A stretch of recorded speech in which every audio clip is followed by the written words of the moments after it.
Hi అండి, welcome to Sirisha kitchen Kurnool అండి. ఈరోజు మా ఇంట్లో ఏం వంట అంటే ఈరోజు చేపలండి. చూడండి, చేపల పులుసు. ఇది చేప అండి, ఇది ఒక్కటే ముళ్ళు ఉంటుందంట. మా మరిది తీసుకొచ్చాడు. అలాగే రొయ్యలు కూడా అండి, ఇవి 1.5 కేజీన్నర రొయ్యలు. చూడండి ఎంత పెద్ద పెద్దగా ఉన్నాయో రొయ్యలు. మామూలు చిన్న చిన్నగా ఉంటాయి కదా, కానీ ఇవి కొంచెం బాగా పెద్దగా ఉన్నాయి రొయ్యలు. దీన్ని రొయ్యలు చేపలండి. ఈరోజు రెండు ఎలా చేస్తానో చూపిస్తాను రండి. అలాగే పాత పద్ధతిలో అంటే మా జేజీ మసాలా తయారు చేసేదన్నమాట. అలాగే మా అమ్మ కూడా అలాగే చేసేది. ఇప్పుడు నేను కూడా అలాగే పాత కాలపు పద్ధతిలో చూపిస్తాను చేపల పులుసు. చూడండి, చేపల్ని క్లీన్ చేసుకోవాలండి, వాసన వస్తున్నాయి అన్నమాట. దీంట్లో చూడండి నేను ఏమేమి వేస్తాను. సన్నటి ఉప్పు, అందరు లావు ఉప్పు వేసుకుంటారు కదా, అది నీళ్ళలో నానబెట్టే వాళ్ళకి తెలుస్తుంది. చూడండి, రెండు ఒకటేలాగానే కడిగేస్తాను ఈరోజు. చూడండి, దీనిలో 1 స్పూను, దానిలో 1 స్పూను వేసాను. అలాగే ఒక నిమ్మకాయ అండి, ఇదండి. దీంట్లో హాఫ్ అండి వేసాను కదా. అలాగే వెనిగర్ అండి, ఇది మనం ఫ్రైడ్ రైస్లలో వాడతాం కదా, అది వెనిగర్ కొంచెం వేసి బాగా కలిపేసుకుందాము. కలిపేస్తే నీట్గా, కొంచెం జాగ్రత్త, ఎక్కడన్నా ముళ్ళులు ఉంటే కనుక కష్టమైపోతుందని నేనైతే ఇలాగ అంటున్నాను. మేము చేపలు తక్కువ అండి, అసలు మా ఇంట్లో పిల్లలు ఎవరు తినరు. కానీ ఈసారి మాత్రం చూద్దాము, తింటారేమో చేస్తే అని తెప్పించాను. మా మధ్య పోయి తీసుకొచ్చినాడు అనమాట. వాళ్ళకి మాకు మస్తుగా అవుతాయండి ఇవి. ఇది వెనిగర్ వేస్తే ఏమవుతుందంటే నీశ్వాసన ఉంటుంది కదండి, అలా ఉండకోకుండా నీట్గా మొత్తం చూడండి, ఇట్లా పిసుకుతుంటే ఎట్లా వస్తూ ఉందో ఇది చూడండి. అంతా అట్లాగా బాగా పిసికి ఒక 5-6 సార్లు మంచిగా కడుక్కొని అప్పుడు మసాలాలు వేసుకుంటా అండి, బాగుంటుంది. ఇట్లాగా మొత్తం దీనిలో ఉన్న గలీజ్ అంతా పోతుంది అనమాట. నీట్గా కడుక్కొని వస్తానండి. ఇప్పుడు ఒకసారి ఇది చూడండి, పింక్ కలర్లో వచ్చింది. చూడండి, అది వెనిగరు, నిమ్మకాయ, ఉప్పు వేస్తే కానీ ఇట్లా పింక్ కలర్లో వస్తాయండి నీళ్ళు. అయితే నేను మీకు చూపిద్దామని మళ్ళీ తీసుకొచ్చాను. చూడండి, దీన్ని ఒక 5-6 సార్లు కడిగేసుకొని తీసుకొస్తాను. చూడండి ఎంత నీట్గా ఫ్రెష్గా అయినాయో. చూడండి, చాలా చాలా నీట్గా వస్తుందండి ఇలా కడుక్కుంటే మాత్రము. ఇది సపరేటు, ఇది సపరేటు చేస్తాను, చూపిస్తాను చూడండి. ఫస్ట్ ఈ చేపల పులుసులోకండి, చేపల పులుసులోకి ఎలా మసాలా ఏంటి అని చూపిస్తాను నేను. అది కూడా పాతకాలం అన్నాను కదా, అది కూడా కుండలోనే చేస్తానండి. పాతకాలం వంట అని చెప్పాను కదా, దానివల్ల నేను కుండలోనే చేస్తాను ఈరోజు చేపల పులుసు. మసాలా మంచిగా రోట్లో వేసి నూరి మంచిగా టేస్ట్గా చేస్తాను, చూపిస్తాను చూడండి. ఒకటి ఇలాగా చిన్న బాల పెట్టుకోండి. కొన్ని ధనియాలు చూడండి, కొన్ని అంటే ఒక చిన్న 1/2 స్పూన్ ఉంటాయేమో. అలాగే కొంచెం జీలకర్ర, ఇది కూడా 1/2 స్పూనే అండి. నేను చేయితో వేస్తున్నాను, అంతే ఏం లేదు. ఇదండి, ఇది మాత్రం కొంచెమే మెంతులు, అట్లాగే కొన్ని లవంగాలు, ఒక 4-5 అండి. ఒక పత్తలాంటిది చెక్క. ఇది కొంచెం సన్న సెగకు చూడండి, సన్న మంట పెట్టినా నేను. సన్న సెగకు ఇట్లా అనుకోవాలండి. ఓకే, ఎక్కువగా అవసరం లేదనమాట. ఇట్లా అనుకున్న తర్వాత మనం గసాలు వేసుకుందాం దీనిలోకి గసాలు చెప్పాను కదండి, గసాలు వేసుకుందాం. పెద్దవి 2 స్పూన్లు అనుకోండి మసాలా. ఇది బాగా చిక్కగా రుచిగా ఉండనీకండి గసాలా. కొబ్బరి వేస్తారు చాలామంది, అవసరం లేదు. నేనైతే కొబ్బరి వేయట్లేదు, గసాలా తీసుకుంటున్నాను. చూడండి, ఇది బాగా కొంచెం చిట్టపట్ట అనే వరకు వేయించుకుంటే సరిపోతుంది. చూడండి, ఇది మసాలా అయిపోయిందనమాట, తయారు. పక్కకు పెట్టేసుకున్నాను. దీంతో పనులంగా మనకి ఇప్పుడు ఇవి 3 ఉల్లిగడ్డలు ఉన్నాయి కదండి, ఇదండి నేను ఇట్లా చెక్కేసుకుంటున్నాను అనమాట. చూడండి, ఇట్లాగా ఇవి బాగా పొయ్యి మీద కాల్చేద్దామండి దీన్ని. చూద్దాం ఇలాగా ఎంతమంది చేసుకుంటారో నాకైతే కామెంట్లో చెప్పండి. చూద్దాము. ఇట్లాంటి చేపల పులుసు నేను చాలా చేపల పులుసు చూస్తున్నానండి, కానీ ఇలాంటిగా ఇట్లా కాల్చి ఇట్లా మాత్రం ఎవరు చేయంగా నేను చూడలేదు. చూద్దాం. ఇవి బాగా నల్లగా రోస్ట్గా సన్న సెగవ మీద పెట్టుకొని కాల్చుకోవాలండి. ఇట్లా తిప్పుతూ ఉండాలన్నమాట కాలే వరకు. ఇట్లా కాలుతుంది కదా, అట్లా తిప్పుతూ ఉండాలన్నమాట. ఇట్లా నిదానంగా ఒక్కొక్కటి బాగా మంచిగా తిప్పుకుంటూ కాల్చుకోవాలండి. ఈ రెండు చూసారా ఎంత నల్లగా అయినాయో, అంటే లోపల నుంచి సన్నగా పెడితే లోపల నుంచి మగ్గిపోతాయి అన్నమాట. మనం రోట్లో వేసి ఇది కూడా వేసి దంచేస్తాం అన్నమాట. ఇప్పుడు ఇవి మంచిగా కాలిపోయినాయండి. లోపల నుంచి మనం ఇవి బొడ్లు పోసేసుకుందాం. ఇదండి ఇలా పెట్టాం కదా, ఇది తీసేసుకొని కాలుతుంది.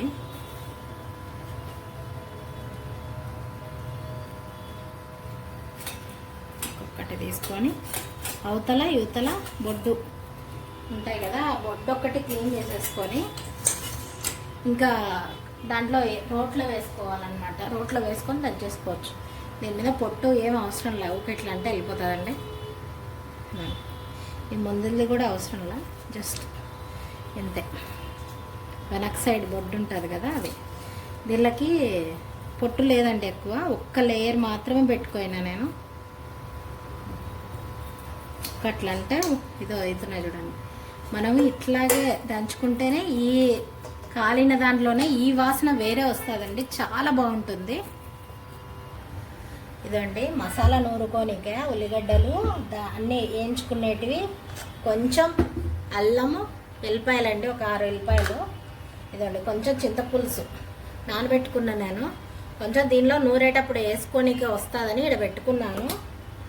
అన్నీ కూడా రోట్లో ఒక్కొక్కటి వేసి నూరుతాను, చూపిస్తాను చూడండి. ఫస్ట్ ఈ మసాలా ఇవి వేసుకోవాలండి.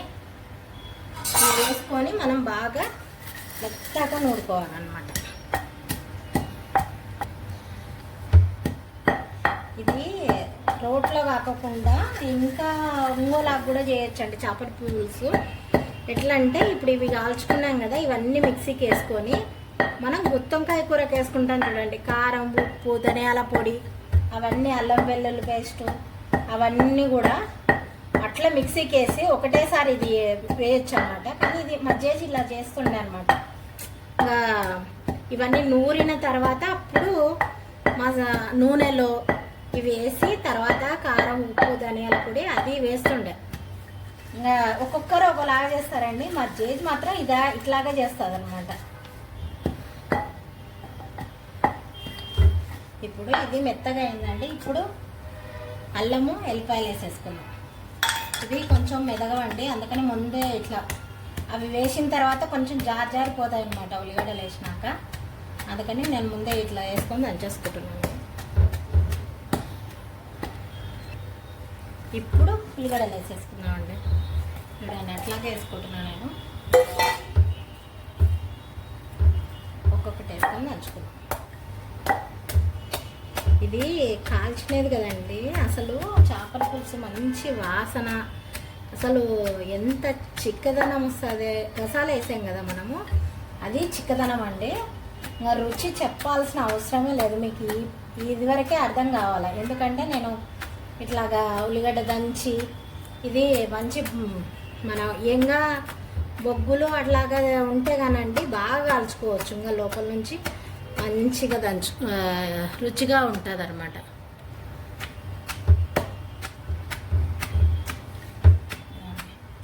ఇంకా బాగా మెత్తగా నూరుకుంటే ఇంకా బాగుంటుందండి.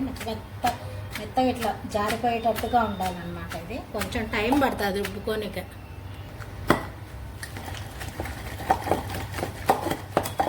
ఇవన్నీ ఇట్లాగా కొంచెం నీళ్ళు వేసుకుందామండి, చింతపండు నీళ్ళు వేరే వద్దాం.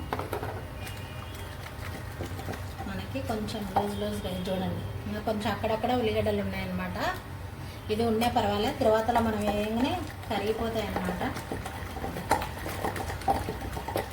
ఇట్లాగా మొత్తము మసాలా అంతా నూరేసుకున్నాము. ఇప్పుడు మనం గిన్నెలోకి తీసేసుకున్నాం. ఇదంతా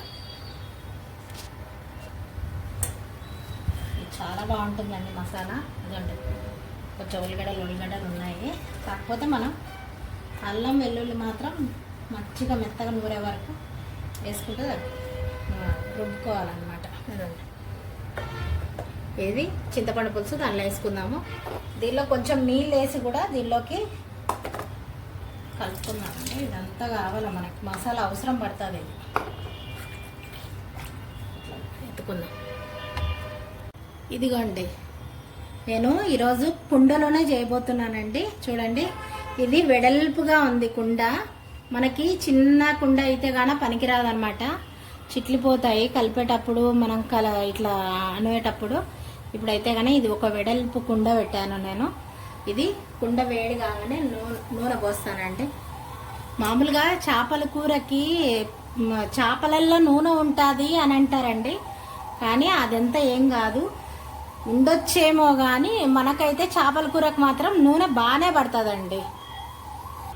ఇప్పుడు నూనె వేసుకున్నాం. మనకి ఎంత కావాలనో అంత వేసుకోండి, ఎందుకంటే నేను అయితే కొంచెం నూనెనే ఎక్కువనే వేస్తున్నాను, మరి తక్కువ మాత్రం వేయట్లేదు. ఇలాగా కుండ అంతా ఇట్లా అనుకోవాలండి, లేకపోతే సైడ్లకు పగులుతుంది అనమాట ఉత్తకుండా ఉంటే కనుక. ఇప్పుడు నూనె వేడి కానివ్వండి. చూడండి నూనె రాగింది. దీనిలోకి కొంచెం జీలకర్ర, అలాగే కరివేపాకు అండి, కొంచెం కరివేపాకు.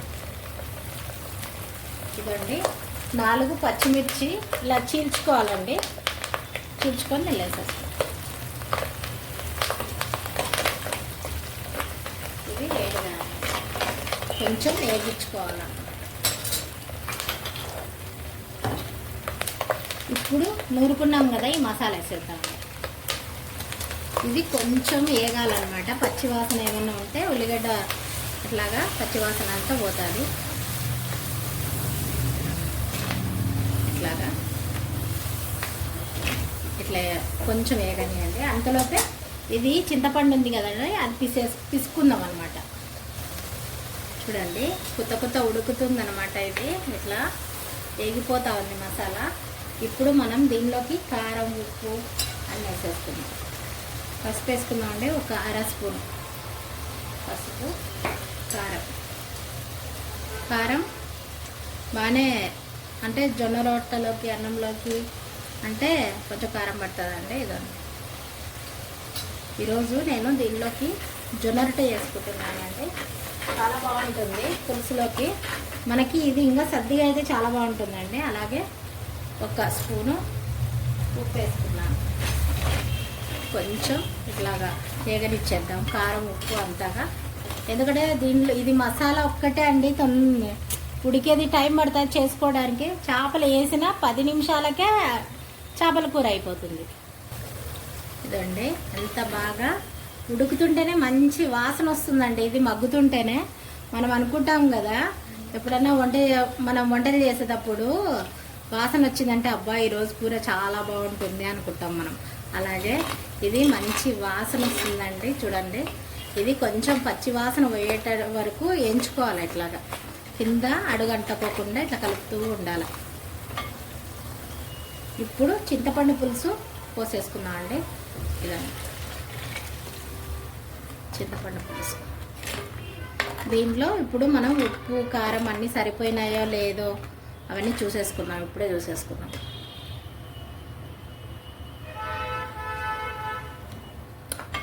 వా సూపర్ అండి, నేను చెప్పకూడదు కానీ చాలా బాగుంది అసలు. ఇదండి ఎలా ఉడుకుతుందో చూడండి, మసాలా మొత్తము కొత్త అని ఉడుకుతుంది. ఇప్పుడు చేపలు వేసేసుకుందాం మనం. ఇదండి ఒకసారి నీళ్ళు పోసుకొని చేపలల్లా ఒక్కొక్కటి అనుకొని వేసేసుకున్నాం. చూడాలండి ఎంతమందికి నచ్చుతుందో. కుండలో చేసిన చేపల పులుసు మీకు ఎంతమందికి నచ్చుతుందో చూస్తానండి. నాకైతే కన్నా చాలా చాలా సంతోషంగా ఉంది, ఎందుకంటే మంచిగా కుండలలో చేసుకోవడం తక్కువ కదండి. మంచిగా దీన్ని చేపల పులుసుని ఇట్లా నూరుకొని మంచిగా చేసుకోవాలంటే కొంచెం ఓపిక ఉండాలన్నమాట. ఇదండి చేపలన్నీ వేసేసాం కదా, కాసేపు సన్న సెగ మీద పెట్టి మూత పెట్టేస్తామండి. సన్నగా ఉడికితే సరిపోతుంది, కొంచెం ఒక 10 నిమిషాలు అయితే సరిపోతుందండి. మంచి వాసన అయితే వస్తుంది, తీసేద్దాము ఇప్పుడు మూత. బా సూపర్ అండి, మంచి వాసన వస్తుంది చూడండి. ముక్క సన్నగా పెడితే తునిగిపోదండి, మంచిగా బాగా అట్లాగే ఉంటుందన్నమాట. అలాగే మనం కొంచెం పులుసు కూడా ఎక్కువగా ఉంటే తర్వాత ఒక గంట అయ్యేసరికి ఇది మొత్తం దగ్గరికి అవుతుంది అనమాట. ఇప్పుడు మనం ఉప్పు కూడా చూసేసుకుందామండి, ఉప్పు కారం అన్ని అంతా చూసుకొని దించుకుంటే అయిపోతుంది. బా సూపర్ అండి, కమ్మగా ఉంది అసలు. ఇప్పుడు దీనిలోకి కొంచెం కొత్తిమీర, లాస్ట్లో కొత్తిమీర వేసేసుకుందాం చూడండి. ఒక చిన్న కట్ట, నేనే ఇంతవరకు కొత్తిమీర వేయలేదు కదా, ఇదే లాస్ట్లో వేసుకోవాలండి. ఇది చేపల పులుసుకి కొత్తిమీర అంత ఇది కాదు, చికెన్కి అయితే కొత్తిమీర బాగా కావాలన్నమాట. చూడండి చేపల పులుసు రెడీ అయిపోయిందనమాట. ఇప్పుడు చూడండి, నేను చేసిన కుండలో పాతకాలం పద్ధతిలో చేపల పులుసు మీకు నచ్చినట్లయితే లైక్ చేయండి, షేర్ చేయండి, కామెంట్ చేయండి, సబ్స్క్రైబ్ చేసుకొని పక్కనున్న బెల్ గంటను కొట్టండి ప్లీజ్ అండి.